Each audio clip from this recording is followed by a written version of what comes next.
Let's do one more example before we leave this section.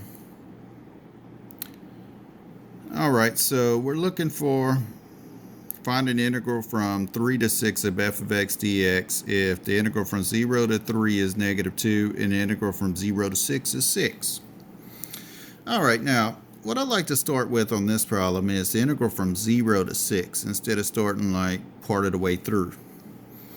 So I'm going to say the integral from 0 to 6 of f of x dx is equal to, well, let's see, the integral from 0 to 6, and then I have the integral from 0 to 3, the integral from 3 to 6. So I'm going to say that's equal to the integral from 0 to 3 of f of x plus the integral from 3 to 6 of f of x. That makes sense. We just broke it up. Integral from 0 to 6 is the integral from 0 to 3 plus the integral from 3 to 6. What is the integral from 0 to 6? They tell me what that is. That has a value of 6.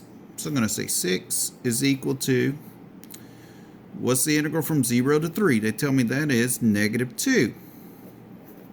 Plus, what is the integral from 3 to 6? I don't know. That's what I'm trying to find.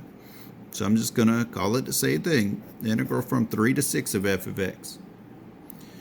Now, you just look at this like you're going to solve an equation for the unknown. So just add 2 to both sides. So 8 will be equal to the integral from 3 to 6 of f of x dx. Is that what it was asking for? Yeah, the integral from 3 to 6 of f of x. We know that's equal to 8.